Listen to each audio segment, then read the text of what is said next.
really make America what we can be, because what we used to be. What we used to be. That's right. To make America what we used to be. I believe in the American people, and there is nothing we can't do.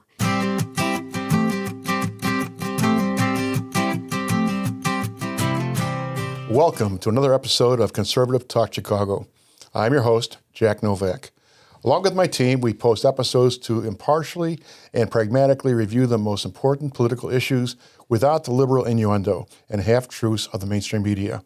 We do this through discourse and interviews with conservative elected officials, community leaders, and candidates, sharing their stories and unbiased perspectives, providing common sense solutions, answers, and perspectives to questions that affect Illinois residents. If you are as frustrated as we and feel that most mainstream news is liberally biased and disingenuous, then welcome to Conservative Talk Chicago. We welcome your questions, concerns, and ideas. Please send them by email to talktome@conservativetalkchicago.com, and we'll look into them and answer your questions. At this time, I'd like to introduce our special guest. I've known my special guest for a few years now. She is a strong businesswoman who I found to be honorable, thoughtful, strategic, and tenacious. As a young woman, she attended University of Chicago economics program and earned her MBA from George Washington University in Washington, D.C. After school, she married, became a mother, and then later a single mom. In 2004, she entered the healthcare workforce and served in administration, writing corporate policy. In 2017, her industry underwent consolidation and reorganization due to the pressure from increased healthcare costs, a direct result of Obamacare. This reorganization prompted industry-wide cost-cutting measures, including a reduction of the healthcare industry workforce. After losing her job due to healthcare restructuring, she successfully transitioned into the energy industry, an industry she has worked in for the last 8 years and continues to serve with distinction. It was during the winter of 2021, when Joe Biden took office as our 46th president, that she suddenly had an epiphany, stood up, and decided she could no longer sit idly by and watch from the sidelines to what was happening to our country. For years, she had been involved serving the community through her church. That gave her a strong foundation and a willingness to get publicly involved. She was compelled to engage, as had other conservatives, to fight the good fight, to serve the greater good. To her, the sanctities and freedoms of our nation were too important, and it was her turn to serve her community and push back against the progressive left. In 2022, and again in 2024, she campaigned against incumbent Sean Casten for congressional seat of District 6. She lost both elections, but her 2024 election was very close. She was the top Republican vote getter for all 14 competitive congressional races across the state, and it captured a solid 46% of the vote, proving her to be a strong, viable candidate for the upcoming 2026 election. It was due to this demonstration of significant public support that she decided to run again. I could go on, but then I've talked enough, and it is time to hear from our guest herself. So without further ado, let me introduce Niki Conforti, candidate for Congress, representing the 6th Congressional District. Welcome, Niki, to Conservative Talk Chicago. Jack, thank you for the opportunity to be here. It's a pleasure. Fantastic, Niki. You've been very busy. I've seen you out there campaigning on the trail. You're everywhere. I mean, how do you do it? Where do you get the energy for all that? You know, it's something that comes naturally to me. I love people. I believe everybody has something to bring to the table. And, the community is a big part of who I am. So I want to be out there meeting people across the district. So I understand the big issues that they're facing today. Okay. Yeah, you've got so many different things that are going on in this race, and your background is so diverse. I mean, let's face it. I mean, you've raised a family. I mean, you worked full-time in different industries. I mean, you developed a perspective that's pretty unique, okay, that crosses a number of boundaries. That molds a person. Could you share with us some of those experiences that you've that have undergone changes in your life that affected you and became who you are? Yes. Well, growing up in an immigrant household, faith, family, and of course, hard work were the backbone of everything we did. So it's really ingrained in who I am today. And community goes right along with that. As you know, and as you mentioned, I was involved in healthcare for a number of years. I was a director in large healthcare systems working with senior leadership to deliver healthcare. So I never saw a patient, but I helped get healthcare out to the community. During the time I was there, Obamacare rolled out. And it very soon was apparent that it was going to be a disaster. Prices increased, denials ballooned, choice evaporated. And it was through that and the cost consolidation, as you mentioned, that forced me to lose my job. But, there's always a bright side. And that transitioned me into energy. And so today, for the last 8 years, I've been working in the energy field. And it's a very complicated and rapidly changing industry, not only because of AI, but also people are just using their energy different today. And it's really every aspect from generation to transmission to distribution that's really being affected and evolving. And I believe in Congress, we need people that understand these large, impactful industries to create meaningful policy. Because, of course, healthcare and energy are two components to the cost of living. And by having good, meaningful legislation that will bend the cost curve, it will benefit the people of the 6th District and also all Americans. Okay. Well, you're highly motivated to make some change. Yes. And you see the need for it. What are some of the pressing issues that you would like to focus on to help the people in your district? I mean, you're running for a congressional seat. Okay, people don't know Niki Conforti, except as the person who ran against Sean Casten, and you have all these different skill sets, so that you're uniquely qualified to solve certain problems. What do you see your best your best direction to help your constituents if you gain that seat? Yes, if I have the honor to represent this district in Congress, I would like to get on those committees that are directly related to healthcare and energy. As I've earlier stated, that's where I have the professional experience and I understand the intricacies of the industry where I really believe I can make an impact. Over the course of my career, something that not a lot of people know and I haven't really mentioned is that 3 or 4 different times over the course of my professional career, I was hired into dysfunctional departments that had high turnover, that were not meeting goals, that were losing money. And I was able to in each instance, turn those around successfully to being highly functional, successful departments. In one case, I was turning 26% profits in 6 months' time. Now, I'm not saying I can do that in Congress. I mean, everybody knows Congress is dysfunctional, but I do believe I can make an impact. So those are the areas, healthcare and energy. Also, something that's very close to who I am that I'd like to make an impact on is really the quality of our food. And I'd like to push legislation to increase quality standards for our food products, as well as reduce the chemical production, what's going into the foods as far as chemical toxins. All those secondary ingredients. Yes, all those secondary ingredients.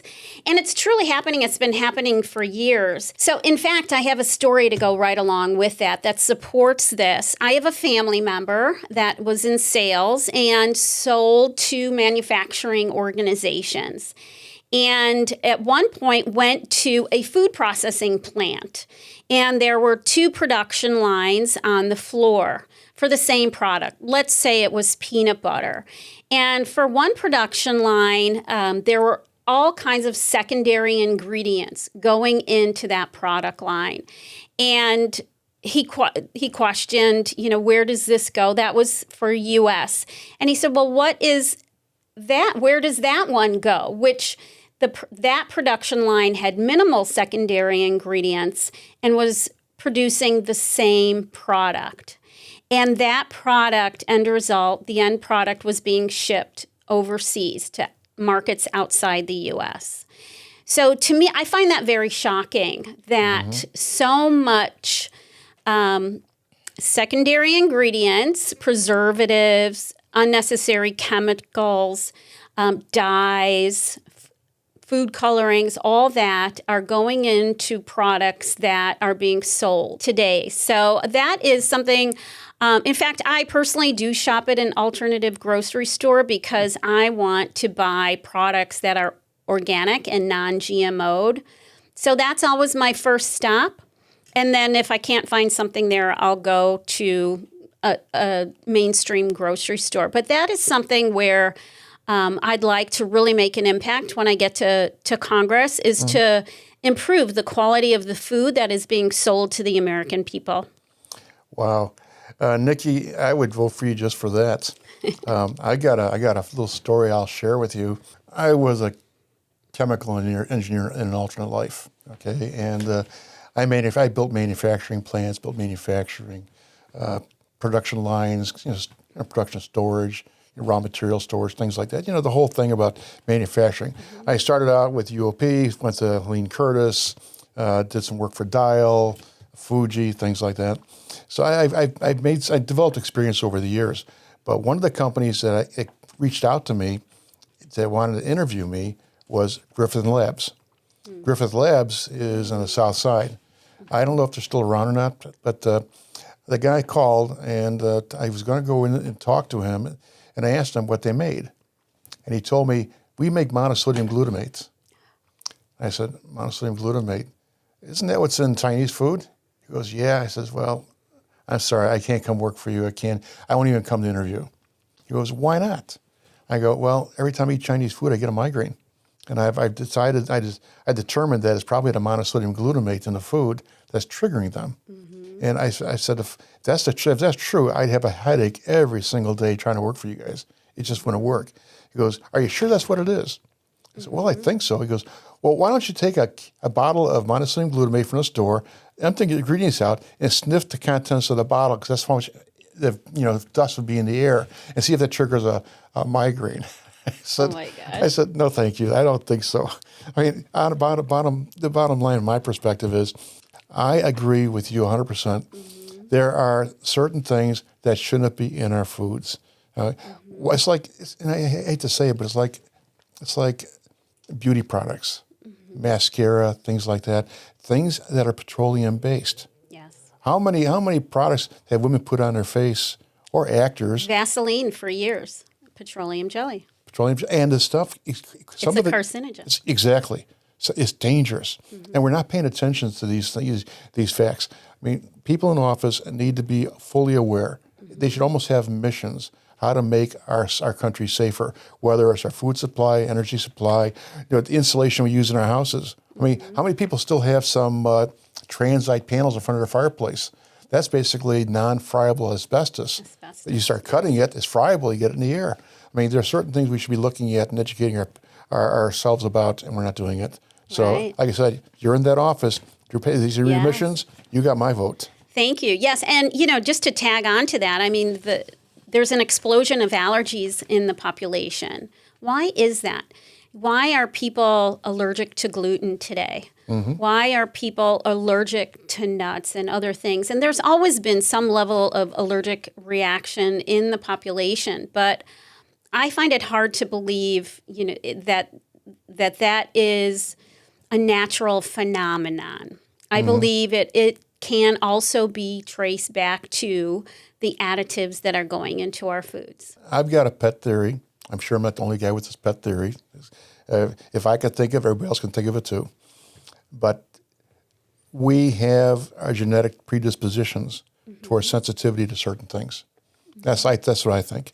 So we might have, come in contact with, a dye, food dye, or some product, something in the air, something that gets into our body, into our bloodstream, and if it manifests based on a genetic predisposition towards a sensitivity to it, we can develop a disease, an illness, maybe Lou Gehrig's, maybe a cancer. Who knows? Not that this thing always causes it, but if our genetic predisposition makes us sensitive to it, then if we come in contact with it, we might develop it.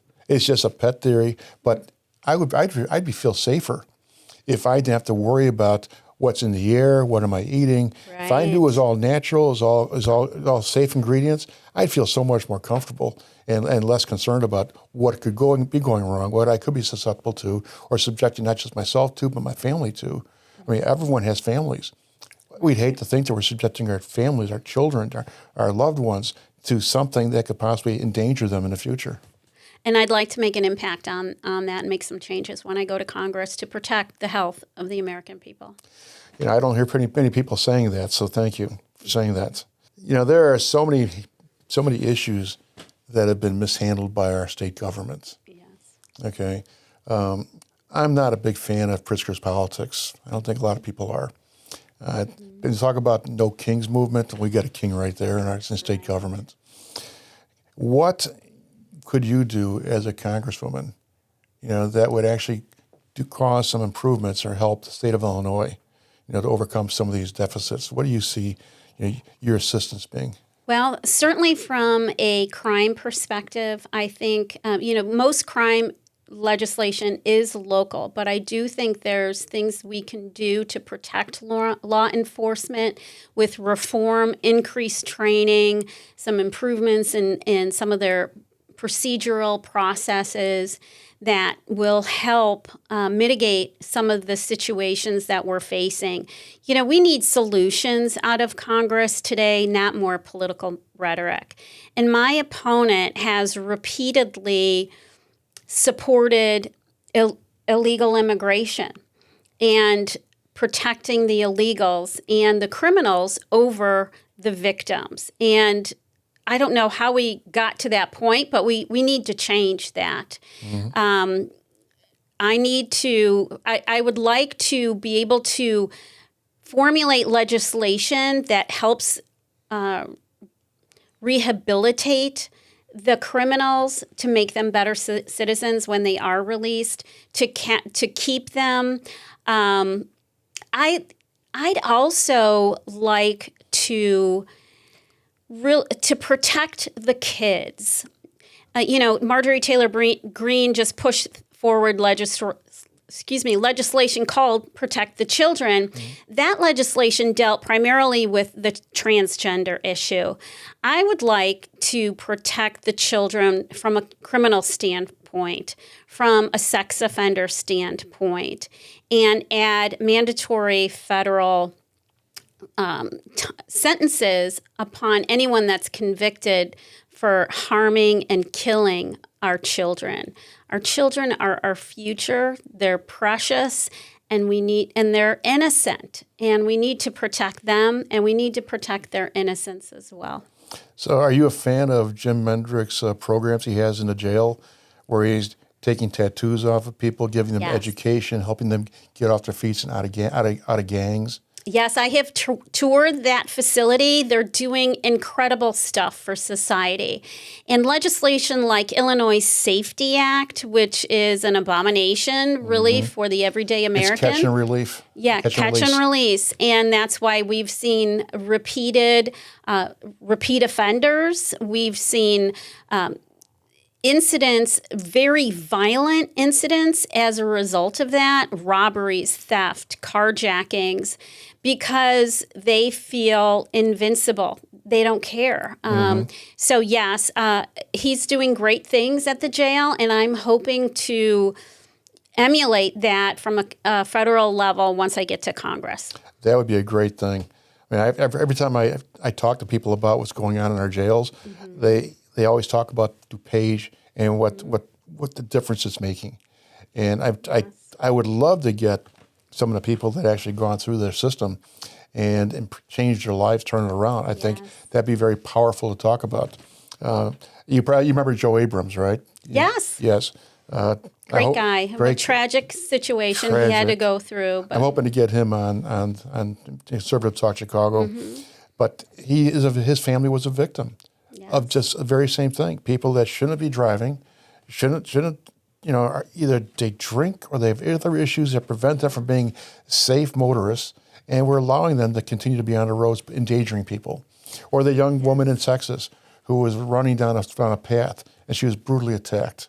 Right. Right. Okay, we have people just all over the place. And look at the rules in general. I mean, Illinois appears to be so corrupt. When you can have somebody, going back to that heinous act where a young woman was burned on the L, Yes. okay, by somebody who was arrested 72 times. That's unfathomable, isn't it? 72 times, and that he was released. What don't people? These people in power that can make these decisions, they're not thinking. Mm-hmm. They're making political statements with every decision instead of doing what's right to protect the people. Right. We need to change that federally. Absolutely, absolutely. You know, we are a nation of law and order, and when things shift to benefit the criminal and not the victim, you know, that's how we got to where we are today. We are seeing incidents like those you mentioned and others that are a direct result of the violent rhetoric and failed policy from the left. Our elected officials are not working in the best interest of the American people. And the American people are paying the price. And we need to get people in Congress that will stand up and fight for the American people and for the people of this district. You know, since I got into politics in 2021, I have been trying to fight for the people of this district. We are not getting representation in Congress today with the current seated Democrat in the 6th district. He has shown that he's working against us in his voting record. He's a declared socialist. He's a declared socialist. You're absolutely right. And I want to protect the middle class. The 6th district is made up mostly of, you know, everyday Americans. And that is the segment of the population that is getting taken advantage of through taxes, through crime policies, through failed immigration policies. And, you know, we need somebody to stand up and fight for the American people. And that's what I intend to do when I go to Congress. Well, we need to get you in Congress. But I understand that you've got competition or somebody else on the ballot, you know, running against you for the primary coming up. I do have a primary opponent, so it's important that people get out to vote. Your primary opponent, he's a very young opponent. From what I can read, he apparently has almost no experience, dropped out of college, lives at home with his relatives. He actually lived out of state until this last summer when he moved to Illinois and registered to vote, which is last August 2025. So before that, he wasn't registered to vote in the state. And even when he registered to vote, he didn't declare the party.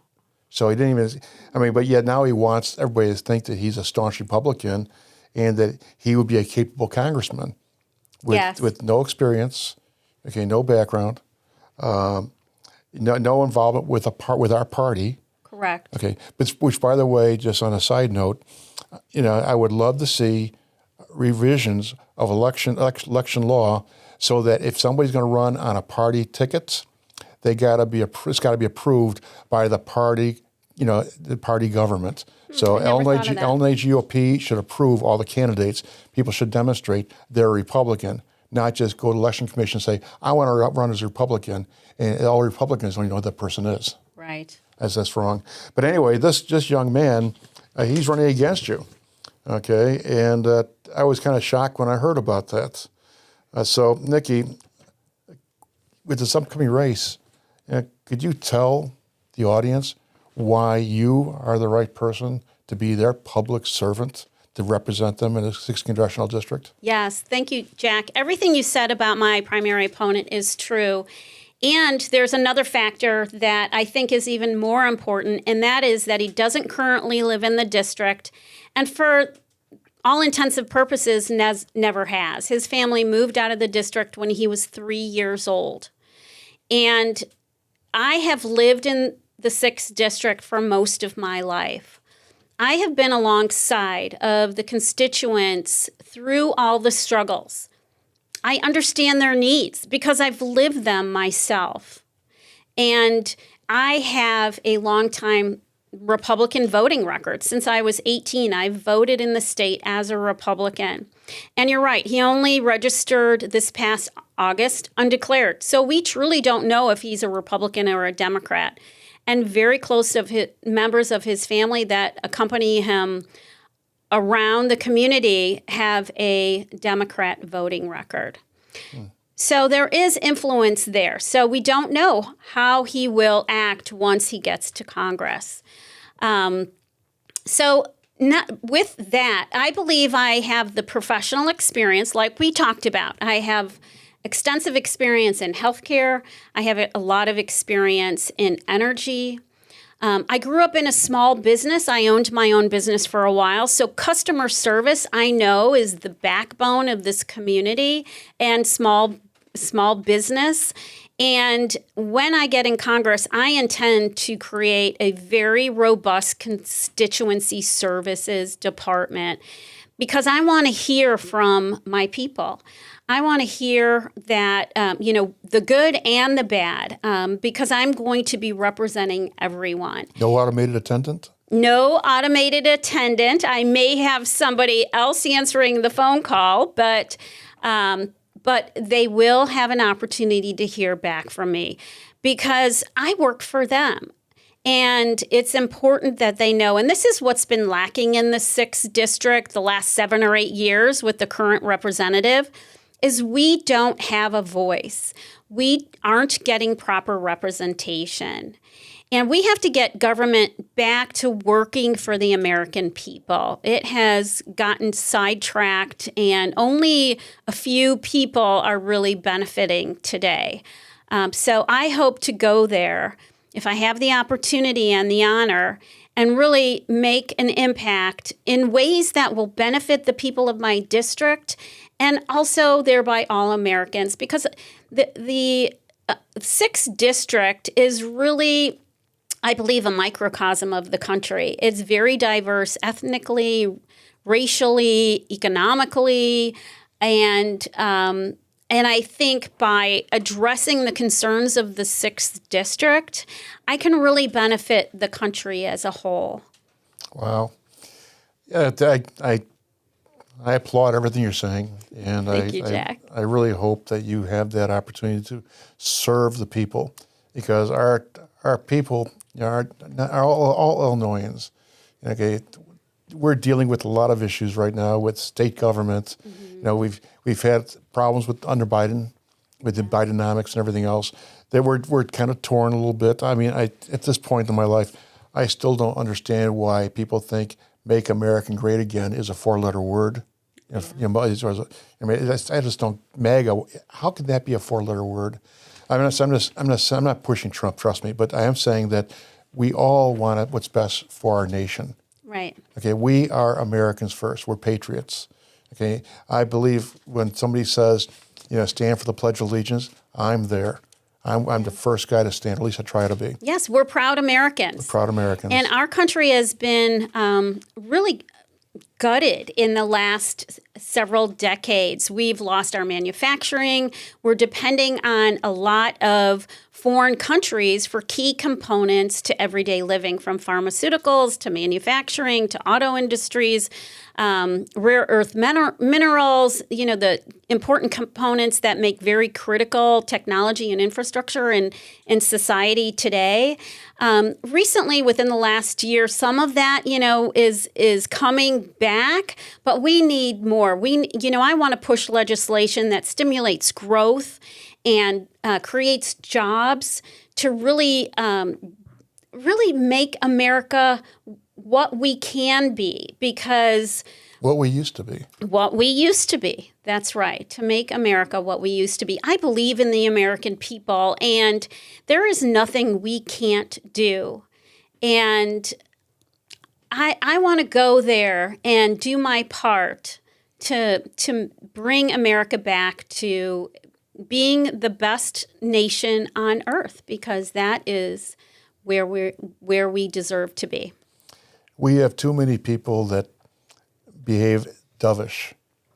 Okay, I'm not a hawk, but I'm certainly not a dove. Yes. Okay, I believe that we need to face our fears. work towards solving those fears, and coming up with the best decisions that, not just influence, but also, solve problems and to the betterment of people. We have a lot we can do, and we don't do it. Either we put our heads in the sand because we don't face it, or we want to throw our hands up and give up because we're afraid of it. Mm-hmm. Okay, we don't really address the issues. We need people in that office, in any office, okay, that makes the hard decisions, but does it from a position of kindness. Right. Looks at fairness. Mm-hmm. Wants to be pragmatic in their approach to a solution. I believe you're that person, Niki. Well, thank you, Jack. I've never had the opportunity to serve in the military for this country, but I've come from a long line of veterans. My grandfather fought in France in World War I. My uncle was in Battle of the Bulge, Rainbow Division. My dad, Korean War. And my grandfather on my mother's side came through Ellis Island and fought in World War II to gain his citizenship. And my uncle's one Army, one Navy. So I do have a strong fighting instinct. And when I go to Congress, I will fight for my people and do what is right for them. And I am persistent, so I don't give up. I like that. Since you're such a strong military background, are you a member of any American Legion posts? I can't say that I am. No, I didn't think, because I'm not a military veteran myself, that I had the opportunity to be a part of them. So Actually, I never. You could, because never did. Like many different programs, American Legion has a women's auxiliary, and so if you're a Legion member, you're a veteran, male or female. If you were in service, you're a member. But if you want to be if you be involved and to help other veterans and participate, as a woman, you join the Women's Auxiliary. Mm-hmm. As a man, you join the Sons of the American Legion. I am a son. Oh, okay. Well, that's good information. I appreciate that. I belong to the Lombard American Legion post. And I've been doing that for many years now, more than I can count. But it's an opportunity to get involved and make a difference. Right.